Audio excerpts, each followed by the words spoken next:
everyone to today's session, The Heart of Coaching Unlimited, Why We Do What We Do. So Coaching Unlimited, I would say, is more than just a program. It's a 4-day power boot camp, a reset, I think, designed to energize coaches, strengthen their confidence in choosing this profession, and to set them firmly on the path towards mastery. Speaking from experience personally, it's about reminding us not just why we became coaches, but helping us become the best version of ourselves. And yet, in that journey of becoming our best version, we are all often stumbling through some of these hurdles, and I think gripped often by fear. And it's the fear of putting ourselves out there, fear of claiming our niche, fear of asking for support from our network, fear of tumbling in that first coaching conversation with a real client, fear of showing up on LinkedIn and owning our perspective. These fears are not always visible. Everything looks rosy on the outside, but they run deep, often paralyzing coaches, even the most passionate amongst us. That's why today's conversation is truly important. We are joined by two remarkable guests who bring coaching coaching stewards, I would say, who bring complementary perspectives. PK, as we all know, is a masterful business coach and CEO coach who sharpens the business acumen of coaching and shows us how to view this profession through the lens of enterprise and strategy. And Subash, a deeply grounded coaching guru, if I may say, who elevates the spirit of coaching and reminds us that coaching is ultimately about humanity, presence, and being. Together, they will help us today explore and unpack why fear grips us so strongly and how we can transform it into courage, clarity, and confidence. So on that note, Subash, the first question to you. As coaches, we are trained to hold space for our clients' fears. And yet, many of us are paralyzed by our own, whether that's about visibility, failure, or rejection. In your view, what is that holds us or causes us to be so gripped by this thing called fear in the first place? Yeah, thanks, Bhavani. Fear is a very fundamental emotion for all of us. Fight and flight, it's all wired in our subconscious so deeply that even the lot of work that we do as we transition from any other role, corporate or otherwise, into professional coaching, those undercurrents are always there. Not everything we are able to overcome, and some new ones also we acquire along the way. So, the way to handle it is acknowledge, accept, then process it. Like, a lot of practice sessions that we do on the journey to become a coach is a great opportunity to do that. And then it is the business side of coaching. And I can speak for myself. 21 years of managing business and P&L, I was always representing a bigger brand, a brand which was bigger than me. Here I became the brand, right? And making baby steps into coaching. So, all that doubt, fears, which we thought we have left behind starts showing up. But then it is about dealing with it. It's part of the journey because only if we start processing it in an empowering way can we transition to being a professional coach and then perhaps being a successful coach. So it's very important that we are aware and we accept and deal with it in a very empowering way. Okay. So accepting, acknowledging, and dealing with it, I think, is how we loosen that grip. And not doing that is when it grips us the most, is what I'm hearing. Okay. And I think one of the most common grips, of fear is actually the next question, which I would lead, direct to PK, is on this idea of claiming our niche, right? Because many coaches fear that by narrowing down into a niche, and I know I speak from experience that I took a long time sitting on that fence, deciding this or that or everything. And the fear that we'll lose opportunities or cut ourselves off or put ourselves in a box from potential clients. Now, how can coaches balance the business necessity of a niche with the inner calling to serve much more widely? Thank you, Bhavani. Happy to be here. See, here is where the business mindset becomes important. To run a coaching business, for that matter, any business, one needs to have a business mindset. For any business, positioning is important. Coaching is not an exception. And there is an adage, chase 2 rabbits and lose both. Yeah. So choosing a niche is part of business positioning. It allows clear messaging, focused marketing, attracts real clients, facilitates meaningful referrals, builds trust, reputation, and over a period of time helps in establishing a sustainable and growing coaching business. You may know for doing any business, we need to understand our customers. We need to understand our clients. Questions to ask here is, do I invest time understanding the segment, the client segment, say customer segment better? What their landscape looks like? What is the terrain in which they are operating? What their aspirations are, their battles are? And do I know the real pain points that they face?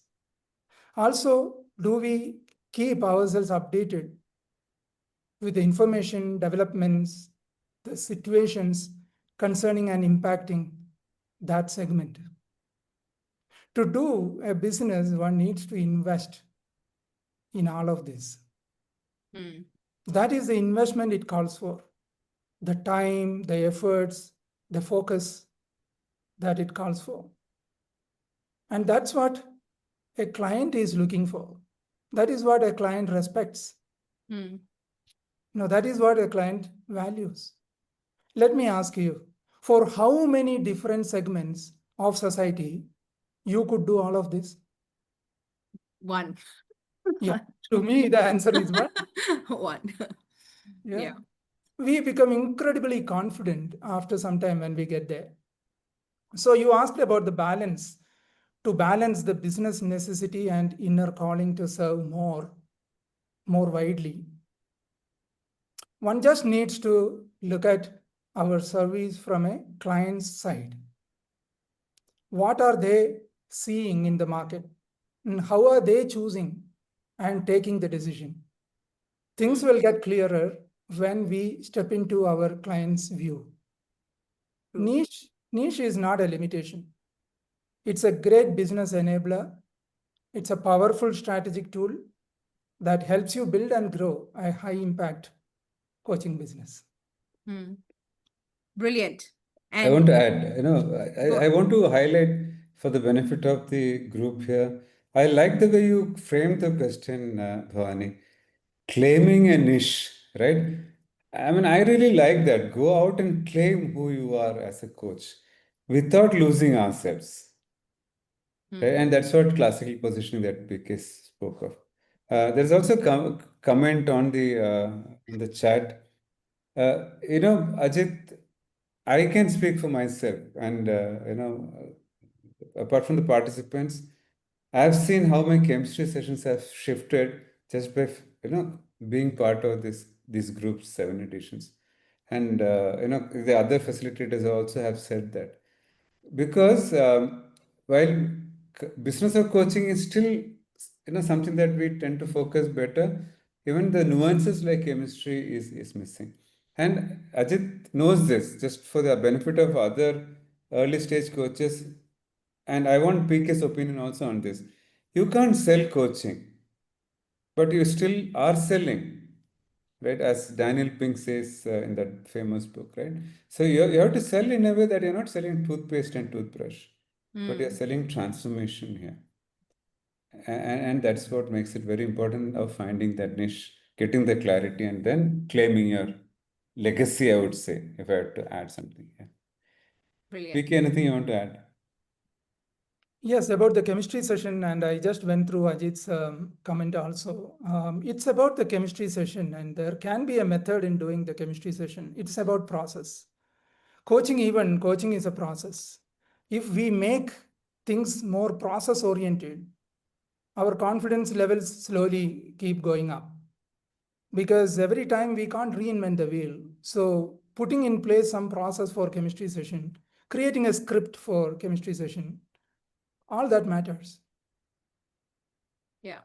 And Absolutely. that's what we do in Coaching Unlimited. In fact, there is a chemistry session that happens live, and people get to see it, learn it, and get that template. So we need to follow process. I think that can reduce the performance anxiety to a large extent. Brilliant. So Thank you. process. Thank you, PK. Thank you, Subash. Thank you. So process becomes that method to which we deal with the fear of any of these elements, in fact, chemistry included. But now that you've spoken about claiming that niche, I think the next hurdle, which again I have experienced myself, is that even after identifying what the kind of community you resonate with and to what you want to work with, whether it's putting out that first marketing brochure or that first, we have to put material out there, right? We have to be visible. And we've talked about this, giving that first talk about your services or officially offering a program. The very act of going public, it's like you kind of, that iceberg, you're now finally being visible. That is daunting, right? You've done all the homework, you've done everything, you've done the inner work, you found your niche. And then this daunting moment of being visible. What mindset or practical structures can help coaches take that leap without being paralyzed by perfectionism or any other kind of demand on that process? And I'll lead this to Subash first, maybe, and then PK can pick it up.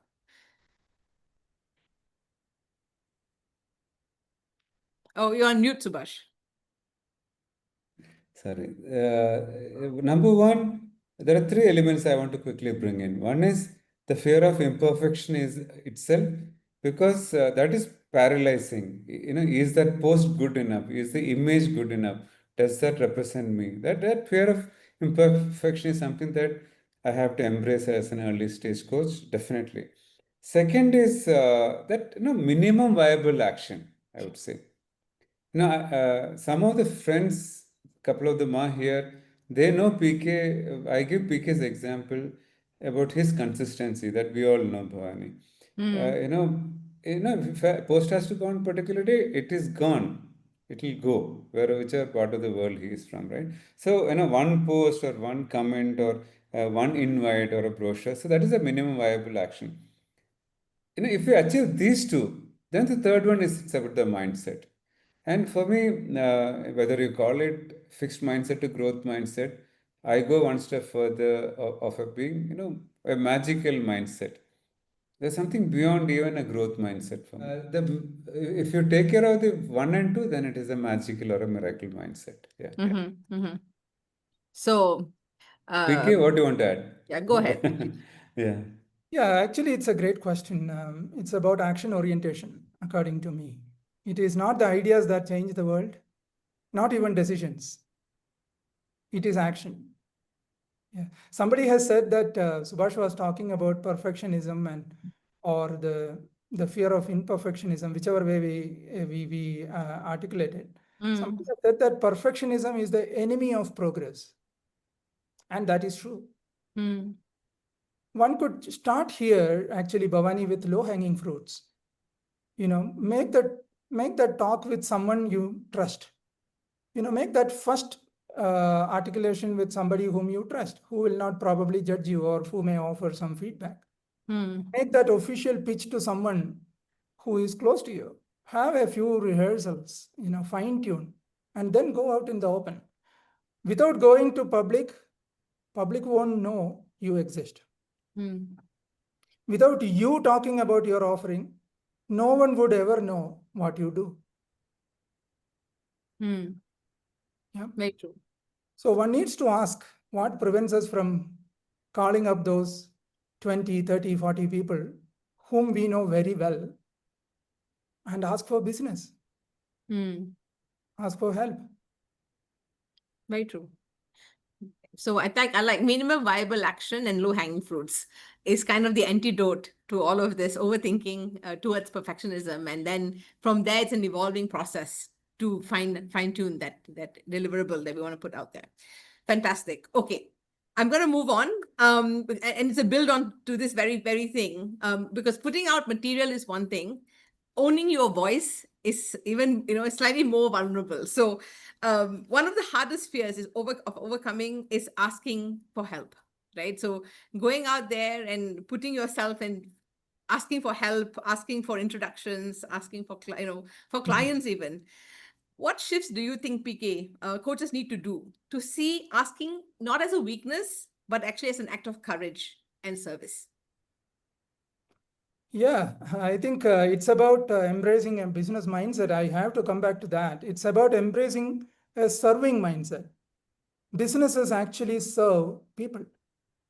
That's why they sustain, that's why they grow. Yeah. So, are we really committed? Let me ask you this question. Are we really committed to bring value to our clients? Do we really believe that we are here to serve? That our service brings benefits to clients? It helps them become better at what they do and helps them have better lives? If the answer is yes to all this, selling is not a crime. Asking for help is not a crime. In fact, Charlie Maxey, yeah, I think I got his pronunciation right. Charlie Maxey says somewhere that asking for help is not giving up, it is refusing to give up. It's a shift in mindset. It is absolutely in shift in mindset that is needed here. It's so powerful because, when they don't respond, and of course, our network can be busy. Sometimes it feels like a personal rejection, but it's not really. It's not, right? It's asking for help is your duty. Them responding is their choice, right? And yet we surrender so much value to something we can't control, and that is the fear of being rejected by somebody. And you can't control that action. The action you can control is actually asking for help, which is Beautiful, beautifully said, Bhavani. Asking for help is what is within our control.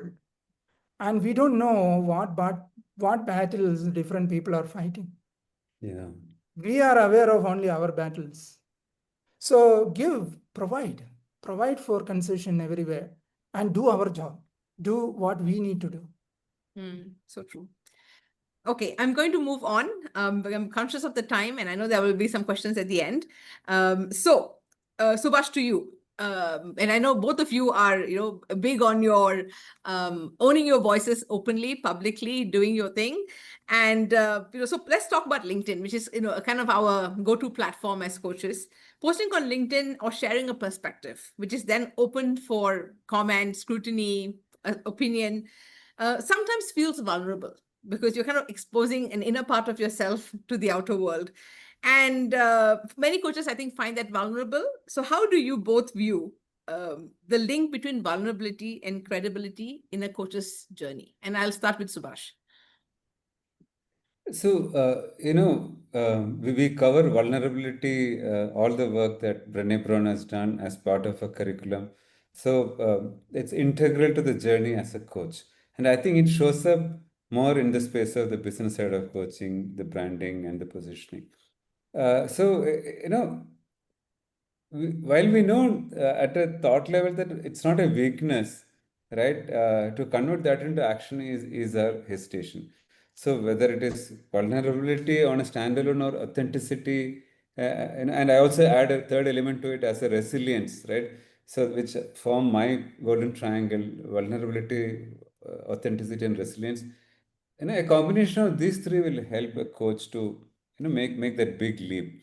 The second thing, you spoke about the LinkedIn post, assuming that, PK always uses this line, be where your client is, assuming that your client is on LinkedIn. And, your LinkedIn post is not, a self-expression alone. For me, what I've increasingly started seeing it as, it's an act of presence. You're just being present there.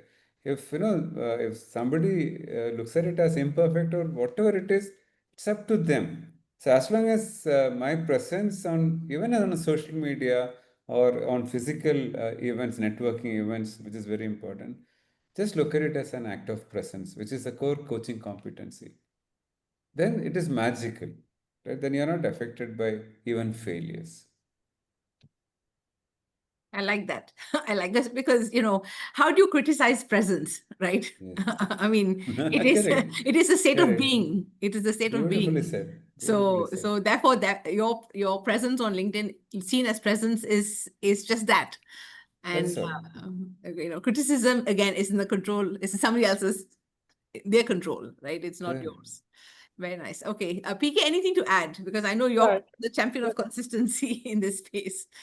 Yeah, definitely. When you talk about vulnerability, see, probably the feeling of vulnerability comes from the fact that we are doing it for first time, or this identity is very different from the ones that we have held so far, because we have been a corporate, we have been a corporate executive or a trainer or a facilitator. We have been wearing some other caps before wearing this cap.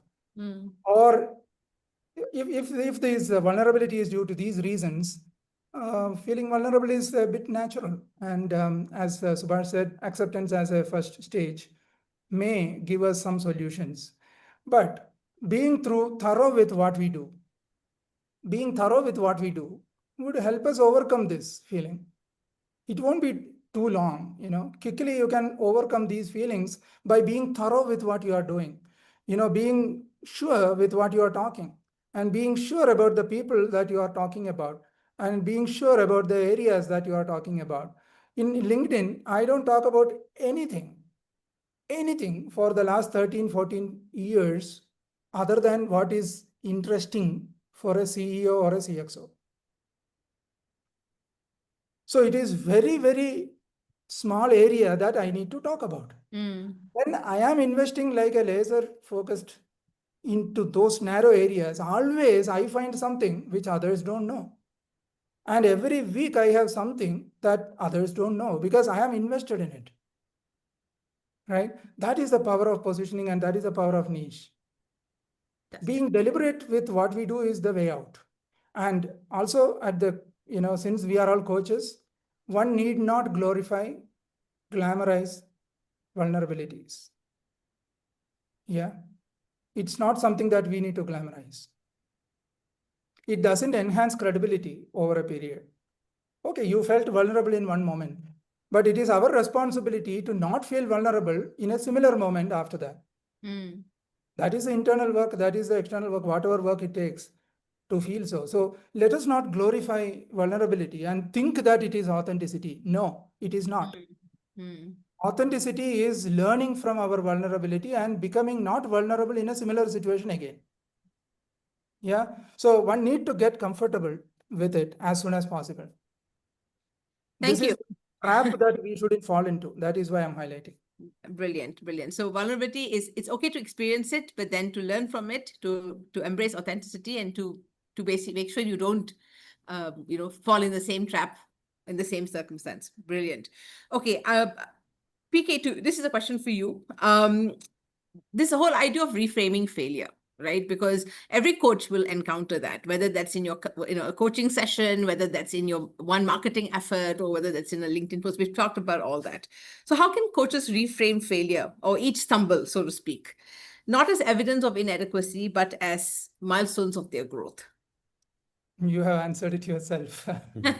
by doing just that. See, taking it as part of growth, that is where it becomes a conscious process. If we are conscious, we will learn from it. If we are compulsive, failures can be miserable. See, reflective practice is mandated by CC2, right? The newly introduced last week, CC 2.7, mandates emotional, physical, mental well-being in preparation for, throughout, and following each session. So even after the session, you need to feel emotionally, physically, and mentally well. Yeah. So it looks like a competency that coaches have to pick up. It looks like a competency that we need to get better at, that we overcome this reframing issue. Yeah. So, or in other words, reframing needs to be a process. We need to make it a process and reframe ourselves, because it is a competency. It is no more a skill anymore. It is a coaching competency 2.7. It's about coaching mindset. And refreshing is a competency here. So, yeah, let us pick it up. Yeah, and as you were explaining that, I'm just thinking that particular competency seems to be applicable to every human on earth. The ability to, it's so wide, and if Yeah. as coaches we live it and we embrace it, then we become the example. That we actually living the truth that we want to live. Absolutely, absolutely. Brilliant. Okay, I've got two wrap up questions. I am just looking at the time. Okay, fine. So Subash, based on everything that we've discussed today, and I'll probably direct you to PK as well, one from each of you. From your perspective, what's the first courageous step a coach should take or can take right now, today, tomorrow, to meet fear rather than avoid it? So, commit to your niche, own your legacy. That's what I would repeat. Yeah, what we discussed earlier. So make it an investment. Commit to it wholeheartedly. Absolutely. It's like getting Yeah. married and Correct. working Commit to on that it. relationship. No matter Absolutely. how hard it is. Okay. I go with the Subhash's thing a little more. You mentioned marriage. In my case, I am a devotee of my segment. Okay. So commitment, devotion. So be devoted to your niche, be committed to your niche. Brilliant. I wouldn't say be devoted to your wife or spouse, but I think commitment to a spouse is fine. Devotion is definitely a deeper one. Yes. No, it helps both actually. Brilliant. Okay, so if anyone's, if you So found there your, is a question. Actually, I mean, just a small digression with your permission, PK sure, Bhavani. yeah. Somebody mentioned just over the weekend that stayed with me, saying that, somebody is devoted to the mentor, PK. So I Devoted jumped to, sorry. in to the mentor, somebody who's idolizing a mentor. I said, just be careful. I said, and actually I quoted you, PK keeps talking about devotion to the process and the framework, not a person. Because the process, the coaching is much bigger than even humble mentors like us. Yeah. Hmm. There's a question from Adhir. Thank you for that. What do clients see in the chemistry session when they have to choose? PK, you can go for it. One coach out of 3 or 4. Can you read the question, please, Subhash? What do the clients see in the chemistry session when they have to choose one coach out of 3 or 4? Yeah, I think it is about trusting someone with their life. It's about the credibility, the investment that the coach has done for people like them. Yeah, and the deep involvement the coach has with people like them. They don't assess for them as a person. They would always see what you have done for people like them. Okay. Thank you so much, PK, for that. Can I come in here, Bhavani? Is it okay for me to have a Quick conversation? one. Sure, a quick one. Yeah, I'm also mindful of the time as well. Thank you so much, CB, for that. Right. So generally chemistry session lasts for about 15-20 minutes. In such a situation, will they be able to figure it out about the coach in those 15-20 minutes? Mine is 30 minutes announced, but it will be 45 to 1 hour. Hmm. Okay. Adhir, are you married? Yeah, very much. Arranged marriage or love marriage? Arranged. Yeah, that's the answer. We chose a life partner, right? And Okay. it happens magic happens in 30-40 minutes, right? Okay. Yeah. So it's So like a magic, right? the point I'm trying to make is the connection is with the person. And it's a it's at an energy level, if I can go, Yeah, it's a I mean, it's feeling. I just would say it's a feeling. feeling. Yeah, if Absolutely. they choose from that feeling. I mean, Yeah. personally speaking, Same uh, here. there are But many in things. my Uh, Hmm. Yeah, just in my experience, prospects are very careful about, and they are very particular about how much you are invested in the process and in the people like them. Hmm. More in people like them, because they don't know the process and they don't care for the process. Let me tell you this: no client ever cares for the process, but we need to care for the process. Thank you so much, PK, and thank you so much for the time. Spot on. I have one final question, and so I hope you all will indulge and stay for the last couple of minutes. To both of you, and starting with PK, now, since we came here to talk about the heart of coaching unlimited, looking at the bigger picture, PK, how do you see this 4-day experience of a program like Coaching Unlimited addressing these very fears that we've talked about to help a coach to step more fully into their full potential? Sure. So the Coaching Unlimited was, conceived and, probably designed to overcome these kinds of starting troubles. During the Coaching Unlimited, we go through processes that make a coach relook at these aspects, take a fresh look at what is needed and identify their niche. It's a workshop kind of thing, so you will identify your niche.